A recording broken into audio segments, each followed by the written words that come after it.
मेरे परिवारजनों, आज यहां आधुनिक रेलवे के निर्माण की तरफ एक और बड़ा कदम देश ने उठाया है।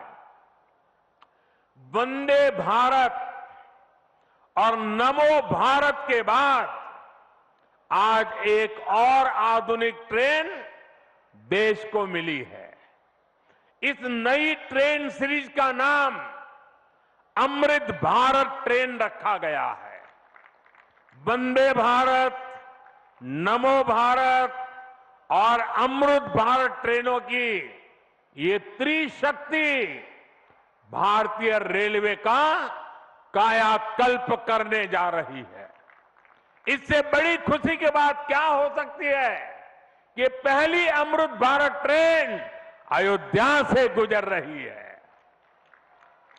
Delhi Darbhanga Amrit Bharat express train Delhi, UP, Bihar के लोगों की यात्रा को आधुनिक बनाएगी। इससे बिहार के लोगों के लिए भव्य राम मंदिर में विराजने जा रहे रामलला के दर्शन को और सुगम बनाएगी। ये आधुनिक अमृत भारत एक्सप्रेस ट्रेन विशेष रूप से हमारे गरीब परिवार, हमारे श्रमिक साथियों को बहुत मदद करेगी।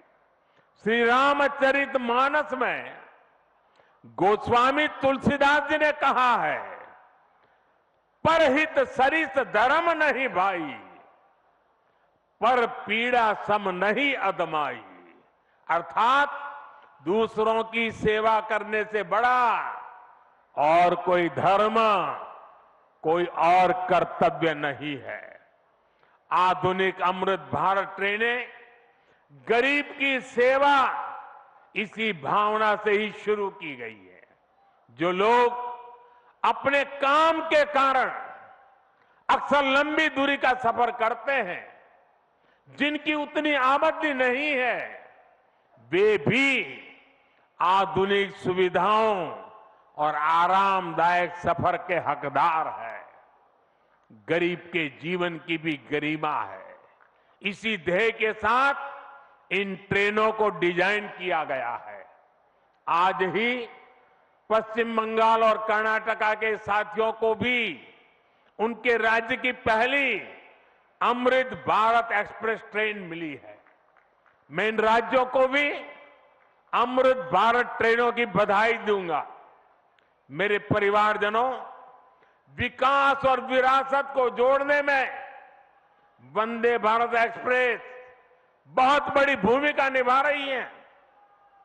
देश की पहली वंदे भारत एक्सप्रेस ट्रेन काशी के लिए चली थी। आज देश के 34 रूट पर वंदे भारत एक्सप्रेस ट्रेनें चल रही है। काशी, वैष्णो देवी के लिए कटरा, उज्जैन, पुष्कर, तिरुपति, शिरडी, अमृतसर, मदुरई, आस्था के ऐसे हर बड़े केंद्रों को वंदे भारत जोड़ रही है। इसी कड़ी में आज अयोध्या को भी वंदे भारत ट्रेन का उपहार मिला है।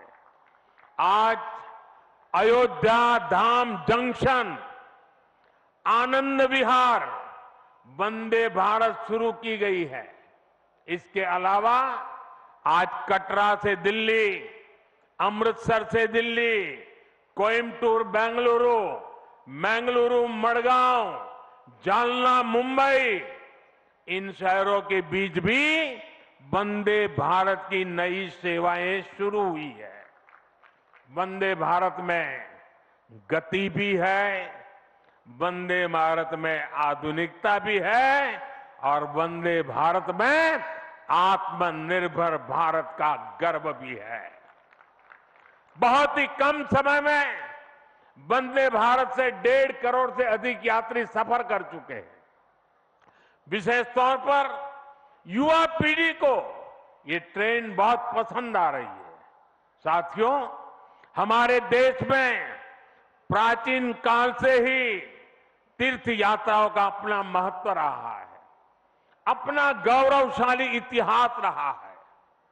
बद्री विशाल से सेतुबंध रामेश्वरम की यात्रा, गंगोत्री से गंगा सागर की यात्रा, द्वारकाधीश से जगन्नाथपुरी की यात्रा, द्वादश ज्योतिर्लिंग की यात्रा, 4 धामों की यात्रा, कैलाश मानसरोवर यात्रा, कांवड़ यात्रा, शक्ति पीठों की यात्रा, पंढरपुर यात्रा, आज भी भारत के कोने कोने में कोई न कोई यात्रा निकलती रहती है। लोग आस्था के साथ उनसे जुड़ते रहते हैं। तमिलनाडु में भी कई यात्राएं प्रसिद्ध हैं। शिवस्थल पाद यात्रिरई, मुरुगनंकु कावड़ी यात्रिरई, वैष्णव तिरुपति यात्रिरई, अस्मन तिरुत्तल यात्रिरई, केरला में सबरीमाला यात्रा हो, आंध्र तेलंगाना में मेदाराम में समक्का और सरक्का की यात्रा हो, नागोबा यात्रा, इनमें लाखों की संख्या में श्रद्धालु जुड़ते हैं। यहां बहुत कम लोगों को पता होगा कि केरला में भगवान राम और उनके भाइयों भरत, लक्ष्मण और शत्रुघ्न के धाम की भी यात्रा होती है। ये यात्रा नालंबम यात्रा के नाम से जानी जाती है। इसके अलावा देश में कितनी ही परिक्रमाएं भी जारी रही है। गोवर्धन परिक्रमा, पंचकोशी परिक्रमा, 84 कोसी परिक्रमा, ऐसी यात्राओं और परिक्रमाओं से हर भक्त का ईश्वर के प्रति जुड़ाव और मजबूत होता है। बौद्ध धर्म में भगवान बुद्ध से जुड़े स्थलों गया, लुम्बिनी, कपिलवस्तु, सारनाथ, कुशीनगर की यात्राएं होती हैं। राजगीर बिहार में बुद्ध अनुयायियों की परिक्रमा होती है। जैन धर्म में पावागढ़, समेत शिखर जी, पालीताना, कैलाश की यात्रा हो। सिखों के लिए पंच तख्त यात्रा और गुरुधाम यात्रा हो। अरुणाचल प्रदेश में नॉर्थ ईस्ट से परशुराम कुंड की विशाल यात्रा हो। इनमें शामिल होने के लिए श्रद्धालु पूरी आस्था के साथ जुड़ते हैं। देश भर में सदियों से हो रही इन यात्राओं के लिए वैसा ही समुचित इंतजाम भी किए जाते हैं। अब अयोध्या में हो रहे ये निर्माण कार्य यहां आने वाले हर राम भक्त के लिए अयोध्या धाम की यात्रा को, भगवान के दर्शन को और आसान बनाएंगे।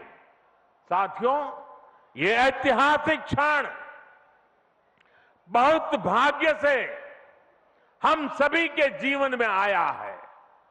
हमें देश के लिए नव संकल्प लेना है, खुद को नई ऊर्जा से भरना है।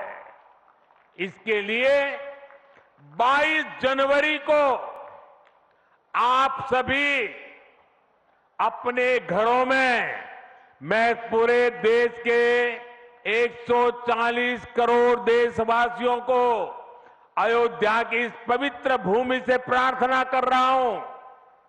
अयोध्या की प्रभु राम की नगरी से प्रार्थना कर रहा हूं। मैं 140 करोड़ देशवासियों को हाथ जोड़ करके प्रार्थना कर रहा हूं कि आप 22 जनवरी को जब अयोध्या में प्रभु राम विराजमान हो, अपने घरों में भी श्री राम ज्योति जलाएं, दीपावली मनाएं। 22 जनवरी की शाम पूरे हिंदुस्तान में जगमग जगमग होनी चाहिए।